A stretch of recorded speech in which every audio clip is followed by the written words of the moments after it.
Assalamu alaikum viewers, please like, share and subscribe this channel. Links of PDF files used in this video are given in description. So today's topic is about valence bond theory or hybridization theory of coordination complexes, and this is the part 1 of this theory. This is the electronic configuration. यहाँ पर ये हमने जो है वो इसकी bonding situation बनाई है. एक्चुअली इस स्टेज पर जब हाइब्रिड ऑर्बिटल बन जाते हैं of valence bond theory, the previous or the first version was presented by Hitler and London, whereas this theory was modified by introduction of hybridization concept by Linus Pauling. So why we are studying at this stage this theory is in order to justify the third postulate of Werner's coordination theory, and that postulate was that secondary valency of central metal atom or ion is responsible for the geometry of और जो stereochemical properties of the complexes. तो देखें ये जो coordination number है या जितने भी कोऑर्डिनेट कोवलेंट बॉन्ड बन रहे हैं, they decide what will be the geometry और the stereochemical properties of the complexes. अब कोई सेंट्रल मेटल एटम और आयन जो है वो अपने कोऑर्डिनेशन नंबर के मुताबिक कौन सी ज्योमेट्री और शेप जो है वो ड्रा करेगा, वो हमें एक्चुअली ये वैलेंस बॉन्ड थ्योरी जो है वो बताएगी. जैसे कि नाम से ही ज़ाहिर है, वेलेंस मींस आउटर मोस्ट. तो वेलेंस बॉन्ड थ्योरी में अगर आपने स्ट्रक्चर्स को ड्रा करना है तो उसके लिए हमें जो सबसे पहली इन्फॉर्मेशन चाहिए वो चाहिए about the valence configuration of central metal atom और आयन. तो हम सबसे पहले वो कॉन्फ़िगरेशन जो है वो डिटरमिन करेंगे एंड देन जो है वो हम कॉम्प्लेक्सेस के स्ट्रक्चर्स ड्रा करेंगे. वेलेंस कॉन्फ़िगरेशन जो है उसको राइट अप करने में एक प्रॉब्लम है, और वो प्रॉब्लम ये है कि जो ऑर्डर होता है ऑर्बिटल्स का वो इतना रेगुलर नहीं है. फॉर एग्जांपल यहाँ पर अगर आप देखें कि this is the electronic configuration of iron. ये जो कॉन्फ़िगरेशन है वो इस तरह लिख रहे हैं हम 1s2 2s2 2p6 3s2 3p6 4s2 and 3d6. तो देखें यहाँ पर ये D जो है ये थर्ड शेल से बिलोंग करता है, लेकिन ये हमने फोर्थ शेल के बाद लिखा है. इसी तरह अगर आप कैडमियम की ये कॉन्फ़िगरेशन देखें, कैडमियम का एटॉमिक नंबर है 48. तो this will B it's valence and complete configuration like 1s2 2s2 2p6 3s2 3p6 4s2 3d10 4p6 5s2 and 4d10. तो देखें यहाँ पर कि यहाँ पर कई एनॉमलीज हैं कि S के बाद P और P के बाद यहाँ पर D आना चाहिए था, लेकिन P के बाद फ़ौरन S आ रहा है, फिर जो है वो D आ रहा है. आफ्टर देन 4S है तो 4P है, उसके बाद 4P के बाद 5S है, तो 5S के बाद अगेन 4D आ रहा है, हालांकि 4D जो है वो इस पोजीशन पर आना चाहिए था. तो ये थोड़ी सी एनॉमली है. इस एनॉमली की वजह से हम जो है वो स्ट्रेट इलेक्ट्रॉनिक कॉन्फ़िगरेशन नहीं लिख सकते. तो उसके लिए फिर हम ये एक डायग्राम जो है वो एनर्जी लेवल डायग्राम जो है वो ऑर्बिटल्स की बनाते हैं. इसमें अगर आप देखें कि ये ऊपर जो है फर्स्ट लाइन है तो इट इज़ 1, सेकंड जो है वो लाइन है तो 2, थर्ड लाइन है तो उसमें 3 लिखा हुआ है, फोर्थ लाइन में 4 5 6 and 7 ये जो है वो ऑनवर्ड चलता रहेगा. तो पहली लाइन में हमने जस्ट S लिखा है, सेकंड में हमने S एंड P, थर्ड में लिखा है S P and D, fourth में लिखा है S P D F, और ये सारे ऑर्बिटल यहाँ पर कंप्लीट हो गए हैं. अब नीचे हम सब के साथ जो है वो S P D F जो है वो लिखते रहेंगे. जस्ट नीचे को ये नंबर जो है वो बढ़ता जाएगा. What this number is actually the shell number. अब अगर आप देखें कि this is the atomic number of iron, तो इसमें ये 26 इलेक्ट्रॉन्स हैं, तो 26 इलेक्ट्रॉन्स हम इस ऑर्डर के ज़रिए जो है फिल करेंगे. तो सबसे पहले आप देखें 1s फिल हुआ है यहाँ पर. आफ्टर देन 2s की एनर्जी है तो हमने यहाँ पर 2s फिल किया है. उसके बाद 2p है तो यहाँ पर हमने 2p6. अब देखें p में 6 मैक्सिमम रिजाइड कर सकते हैं इलेक्ट्रॉन्स, तो हमने वो प्लेस किए हैं. p के बाद डायरेक्शन हो रही है 3s की, तो हमने 3s लिखा है. 3s के बाद जो है वो हमने यहाँ पर आ गए हैं 3p लिखा है अकॉर्डिंग टू दिस. 3p के बाद यहाँ पर हमने 4s लिखा है. 4s के बाद बैग यहाँ पर गए हैं और 3d जो है वो यहाँ पर आया है, तो इसलिए हमने 3d को फिल किया है. अब यहीं पर ही जो है वो 26 इलेक्ट्रॉन जो हैं वो आयरन के पूरे हो जाते हैं. For example 1s2 2s2 2p6 3s2 3p6 4s2 and 3d6. लेकिन इसमें ये जो 4s and 3d है, this is actually the valence shell configuration, where as the remaining blue is in the inner shell configuration. और इन दोनों को जब हम मिलाकर लिखेंगे तो it will be called as complete electronic configuration. Similarly अगर आप कैडमियम के केस में भी देखें तो यहाँ पर 1s2 पहले फिल होगा, then 2s2, then 2p6, 3s2, 3p6 and 4s2, then यहाँ पर आएगा 3d10, 3d10 के बाद यहाँ पर आएगा 4p6, देन 5s2 और उसके बाद यहाँ पर शुरू होगा तो ये आएगा 4d10 जो कि यहाँ पर जो है वो लिखा हुआ है। सो अगेन इसमें भी ये इसकी जो है वो कंप्लीट कॉन्फ़िगरेशन है, where as this green is its valence shell configuration. तो हमने इस वैलेंस कॉन्फ़िगरेशन को जो है वो राइट अप करना है in order to draw the structure. Now अगर आप ये डायग्राम देखें which is the energy level diagram of orbitals, तो इससे हमें पता लगेगा कि why there are so many anomalies. तो देखें यहाँ पर ये 1s ऑर्बिटल है, फिर यहाँ पर ये 2s है, then this is 2p, after then ये 3p है, 3s है, 3p है एंड 3d है। लेकिन यहाँ पर अगर आप फोर्थ शेल देखें तो वो ये है 4s, 4p, 4d and 4f। लेकिन अगर आप ऑर्बिटल्स में देखें तो ये जो 4s की एनर्जी है वो 3d से बिलो है। सो या हम ये कह सकते हैं कि 4s and 3d they are of comparable energy. इसीलिए अगर आप यहाँ पर देखें इस डायग्राम में, क्योंकि 4s एंड 3d जो हैं they are almost at same energy level, तो इसीलिए ये है आयरन की वैलेंस कॉन्फ़िगरेशन और इसको हम फिर इकट्ठा जो है वो राइट अप करते हैं। सिमिलरली अगर आप यहाँ पर देखें तो ये जो है वो फिफ्थ शेल है जिसमें ये इसका S है, P है, D है एंड F ऑर्बिटल है। लेकिन यहाँ पर अगर आप देखें तो जो 5s है it is below then 4d। तो जस्ट लाइक दिस के अगर आप इसको देखें तो इनकी एनर्जी जो है वो ऑलमोस्ट एक ही लेवल पर हम कंसीडर करते हैं। सो इसलिए हम ये वैलेंस कॉन्फ़िगरेशन जो है वो कैडमियम की इस तरह लिखते हैं कि this is actually 5s2 and 4d10। तो इस एनॉमलस बिहेवियर की वजह से जो है वो हम फिर ये वाला जो मेथड है कि जिसमें हम ऑर्बिटल्स को इस तरह लिखते हैं और इस मेथड के ज़रिए फिर कॉन्फ़िगरेशन को जो है वो हम राइट अप करेंगे। अब देखें प्रॉब्लम क्या है यहाँ पर कि we need this valence configuration of central metal atoms और आयंस। हमें देखें कंप्लीट जो है वो कॉन्फ़िगरेशन नहीं चाहिए। अब अगर आप पीरियोडिक टेबल में देखें कि वैलेंस बॉन्ड थ्योरी में कंप्लीट हमें कॉन्फ़िगरेशन जो है वो नहीं चाहिए, हमें जस्ट जो है वो वैलेंस कॉन्फ़िगरेशन चाहिए। तो वैलेंस कॉन्फ़िगरेशन को हम क्विकली लिख सकते हैं by just mentioning its position in the periodic table. For example अगर आप देखें कि हमने कोऑर्डिनेशन कॉम्प्लेक्सेस बनाने हैं वीबीटी के अकॉर्डिंग, तो उसमें जो सेंट्रल मेटल एटम्स और आयंस हो गए उनकी हमें वैलेंस कॉन्फ़िगरेशन चाहिए। तो अगर आप देखें कि these are the representative elements of the coordination complexes D block elements, जो कि स्कैंडियम है, titanium, vanadium, chromium, manganese, iron, cobalt, nickel, copper and zinc. अगर आप इन एलिमेंट्स की वैलेंस कॉन्फ़िगरेशन जो है वो राइट अप कर लेंगे, देन इनके जो नीचे वाले एलिमेंट्स हैं उनकी भी वैलेंस कॉन्फ़िगरेशन वही होगी जो इन रिप्रेजेंटेटिव एलिमेंट्स की होगी।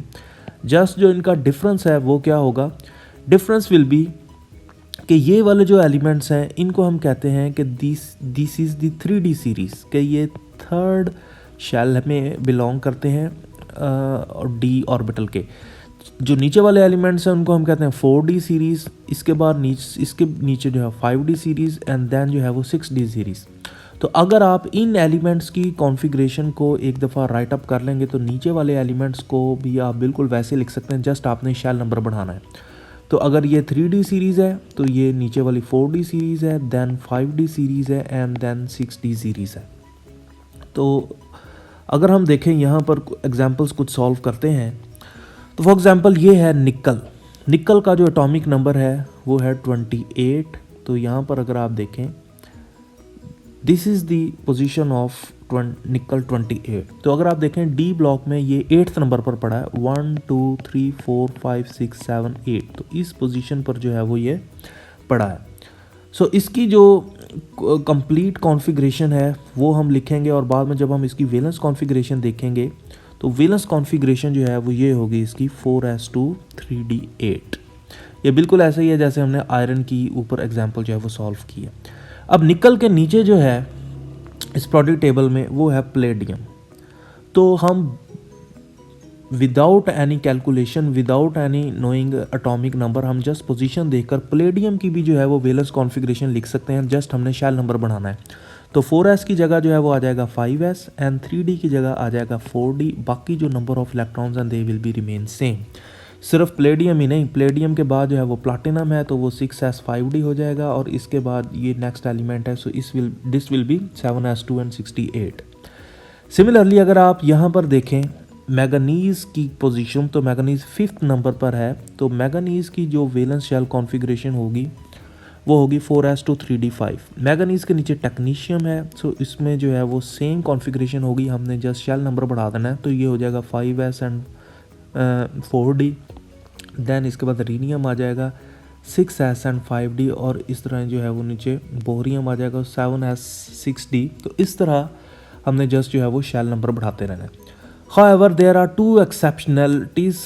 तो जो दो एक्सेप्शनल केसेस हैं इसमें, एक ये वाला जो ग्रुप है, एक हमने इसमें को, और एक जो है ये वाला ग्रुप, इन दोनों में थोड़ी सी कॉन्फ़िगरेशन लिखते हुए जो है वो हम एक्सेप्शनल केस है वो क्या है कि अगर आप देखें ये कॉपर का एटॉमिक नंबर है 29, and if you see in this periodic table तो यहाँ पर ये 9th पोजीशन पर पड़ा हुआ है। सो इसकी जो वैलेंस शेल कॉन्फ़िगरेशन है वो है 4s2 3d9।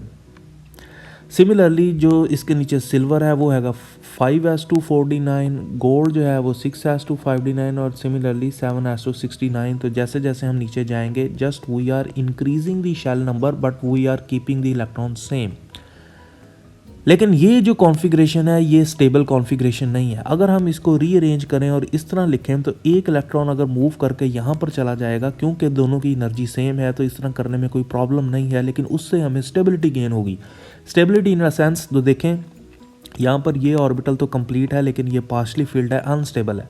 लेकिन जब ये एक इलेक्ट्रॉन s से मूव करके d में चला जाएगा तो ये 4s1 है तो ये हाफ फील्ड स्टेबल हो जाएगा, और ये 3d10 है तो ये कम्प्लीटली फील्ड स्टेबल हो जाएगा। सो इस तरह ये वाली जो कॉन्फ़िगरेशन है वो ज़्यादा स्टेबल कॉन्फ़िगरेशन है एज़ कम्पेयर टू दिस। तो ये सिर्फ इसी में नहीं करेंगे, हम बाकियों में भी करेंगे। सो एक तो इसमें ये एक्सेप्शनल केस है। दूसरा जो एक्सेप्शनल केस है वो क्रोमियम वाले ग्रुप में है। अगर आप इस ग्रुप को देखें तो क्रोमियम 4th पोजीशन पर है। So this will B it's configuration 4s2 and 3d4। लेकिन इसमें भी ये प्रॉब्लम है कि ये जो है वो कम्प्लीटली फील्ड है और ये पार्शली फील्ड है, तो it is not so much stable. तो अगर हम एक रीअरेंजमेंट करें कि ये s वाला एक इलेक्ट्रॉन मूव करके d में चला जाए तो ये हो जाएगी 4s1 एंड 3d5। तो इससे ये हाफ फील्ड स्टेबल है और ये भी हाफ फील्ड स्टेबल है, तो ज़्यादा स्टेबिलिटी जो है वो गेन होगी। तो सिर्फ क्रोमियम में नहीं हम करेंगे, मॉलिब्डेनम, टंगस्टन, Sg, इन सब में हम ये करेंगे। जस्ट हमने क्या करना है कि जैसे we are moving down the group हमने शेल नंबर को बढ़ा देना है। तो 4s की बजाय 5s आ जाएगा एंड 3d की बजाय 4d आ जाएगा। सिमिलरली यहाँ पर 5s की बजाय 6s एंड 5d, और यहाँ पर 7s एंड 6d आ जाएगा। And in this way we can quickly write the electronic configuration or valence configuration of central metal atom or ion. Now we shall see कि कौन कौन से steps जो हैं वो वैलेंस बॉन्ड थ्योरी में involve होते हैं। तो सबसे पहले अगर हम नॉर्मल ग्रुप एलिमेंट्स की बात करें तो हमने ये हाइब्रिडाइजेशन के अकॉर्डिंग PCl5 का स्ट्रक्चर बनाना है। तो हम कैसे बनाते हैं कि क्योंकि इसमें फास्फोरस जो है वो सेंट्रल मेटल एटम है, तो हम इसमें हाइब्रिडाइजेशन होगी तो हम इसको लेंगे। ये है फास्फोरस का एटॉमिक नंबर, ये इसकी कंप्लीट कॉन्फ़िगरेशन है, and 3s2 3p3 is its valence shell configuration. तो इस वैलेंस शेल कॉन्फ़िगरेशन को हम यहाँ पर सेपरेट जो है वो लिख लेंगे। So this is 3s2 3p3। इसी वैलेंस कॉन्फ़िगरेशन को यहाँ पर हम ऑर्बिटल्स की फॉर्म में लिख लेंगे। So this is phosphorus valence shell configuration in the form of orbitals. अब यहाँ पर अगर आप देखें कि फास्फोरस जो है वो एक्चुअली 3rd शेल में बिलोंग करता है, तो इसके पास यहाँ पर एक एम्प्टी d ऑर्बिटल भी पड़ा है जो कि अभी यूज़ नहीं हुआ। अब अगर आप देखें कि हमने फास्फोरस के साथ जो है वो 5 क्लोराइड जो है वो अटैच करने हैं या क्लोरीन अटैच करने हैं, तो उसके लिए हमें 5 अनपेयर्ड चाहिए। लेकिन इस सिचुएशन में यहाँ पर फास्फोरस के पास 3 अनपेयर्ड है, तो हम क्या करेंगे कि ये एक लोन पेयर जो है इसमें से एक इलेक्ट्रॉन जो है वो 3D में शिफ्ट होगा। यहाँ पर हम फास्फोरस की ये एक्साइटेशन स्टेट जो है वो लिखेंगे। तो एक इलेक्ट्रॉन जब यहाँ पर प्लेस कर जाएगा तो यहाँ पर अब 5 अनपेयर्ड क्रिएट हो जाएंगे, 1 2 3 4 5। और ये जो 5 ऑर्बिटल्स हैं जो कि अनपेयर्ड हैं, नाउ दे विल हाइब्रिडाइज्ड, और हाइब्रिडाइजेशन की रेशियो क्या होगी, 1 टाइम S है, 3 टाइम्स P है एंड 1 टाइम जो है वो D है। ये 5 के 5 जो एटॉमिक ऑर्बिटल्स हैं they will combine to form new orbitals, these are called as hybrid orbitals.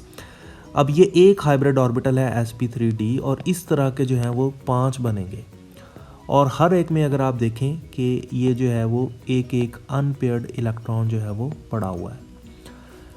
Second, अब हम देखते हैं कि जो क्लोरीन इसके साथ अटैच है, what is the bonding situation, कि उसके अंदर क्या हो रहा है। तो क्लोरीन अगर आप देखें, this is the atomic number of chlorine, तो ये जो है वो क्लोरीन की कंप्लीट कॉन्फ़िगरेशन है, where as 3s2 3p5 is its valence configuration. तो हमने इस वैलेंस कॉन्फ़िगरेशन को यहाँ पर सेपरेट लिख लिया है और इसको हम वैलेंस बॉन्ड थ्योरी के पैटर्न के मुताबिक ऑर्बिटल्स की फॉर्म में हमने लिख लिया है। अब देखिए क्लोरीन में बाकी तो सारे जो इलेक्ट्रॉन्स हैं they are in paired form, तो ये जो Pz में एक अनपेयर्ड इलेक्ट्रॉन पड़ा है, ये 5 क्लोराइड्स या क्लोरीन का जो है वो ओवरलैप करेगा इन हाइब्रिड ऑर्बिटल्स के साथ।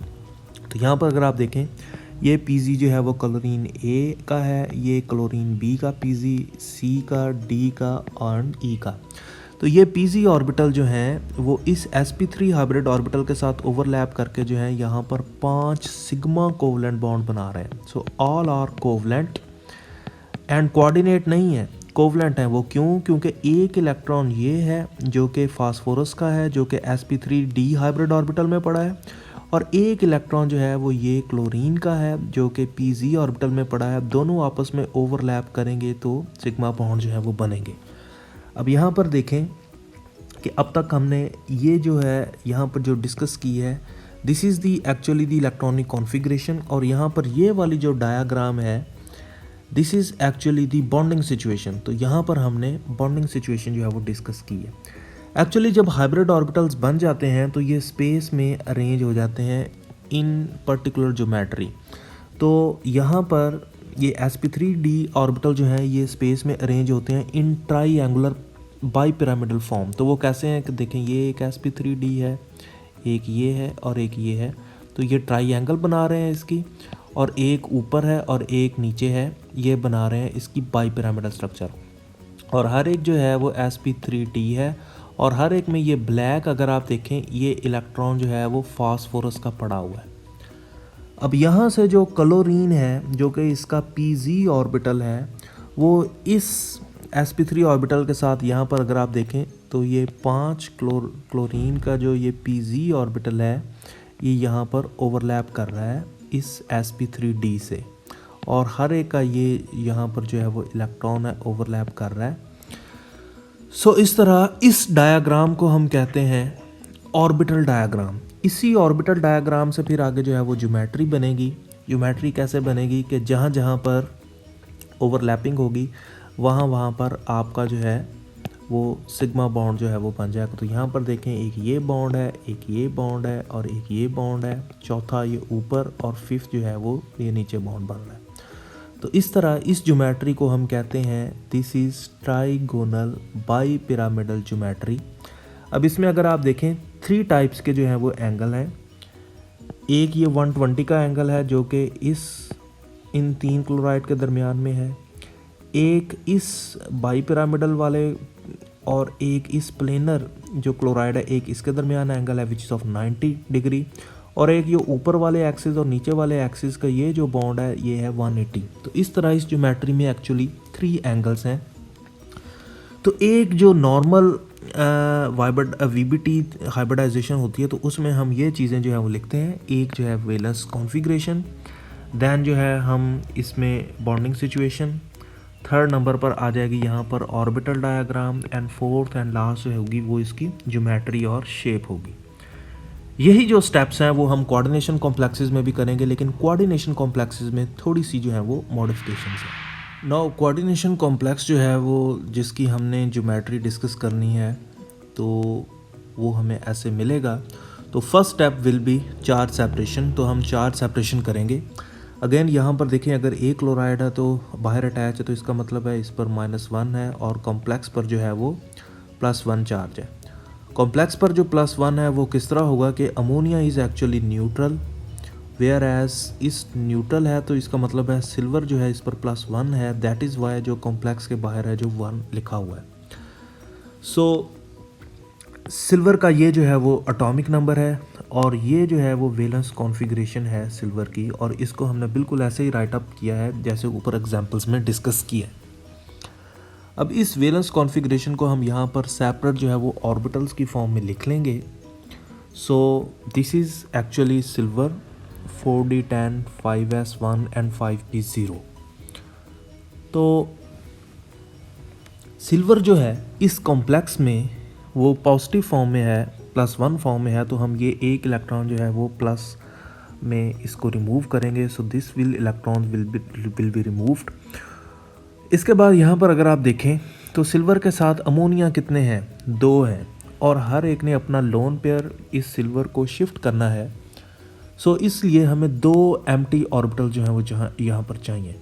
तो सो this is the difference between the coordination complexes and normal group element. तो यहाँ पर अगर आप देखें कि हमने एक्साइटेशन करके अनपेयर्ड इलेक्ट्रॉन्स क्रिएट किए और वो उतने क्रिएट किए जितने हमें चाहिए थे, क्योंकि हमने यहाँ पर 5 जो है वो क्लोराइड अटैच करने थे, तो इसलिए हमने यहाँ पर 5 अनपेयर्ड क्रिएट किए हैं by moving this in D orbital. So coordination complexes में हमें यहाँ पर एम्प्टी ऑर्बिटल चाहिए। एम्प्टी ऑर्बिटल इसलिए चाहिए क्योंकि हर एक में फिर जो लिगेंड है वो अपना लोन पेयर डोनेट करेगा। तो यहाँ पर 2 हमें चाहिए, तो वो 2 कौन कौन से होंगे, एक S होगा और एक P होगा। These orbitals will combine together and hybridize to form 2 new hybrid orbitals। 1 time S and 1 time P है, तो दोनों की यही रेशियो होगी हाइब्रिड ऑर्बिटल्स में, तो दोनों को हम कहेंगे sp ऑर्बिटल्स। एंड दोनों जो है वो एम्प्टी हैं, इनमें कोई ऑर्बिटल जो है वो नहीं है। अब अमोनिया जो है अपने लोन पेयर को through coordinate sigma coordinate covalent bond जो है वो डोनेट करेंगे ये लोन पेयर्स, और इस तरह जो है वो ये 2 कोऑर्डिनेट कोवलेंट बॉन्ड बन जाएंगे। नाउ अमोनिया का ये जो sp3 हाइब्रिड ऑर्बिटल है जिसमें वो लोन पेयर पड़ा है वो ओवरलैप करेगा empty sp orbital of silver. अब हमें कैसे पता चला कि अमोनिया में sp3 हाइब्रिड ऑर्बिटल में वो लोन पेयर पड़ा है, तो हमें अमोनिया की एक सेपरेट से जो है वो डायग्राम बनानी पड़ेगी। तो दिस इज़ अमोनिया, ये अमोनिया में नाइट्रोजन सेंट्रल है, this is the atomic number of nitrogen, ये इसकी वैलेंस शेल कॉन्फ़िगरेशन है विच इज़ 2s2 2p3।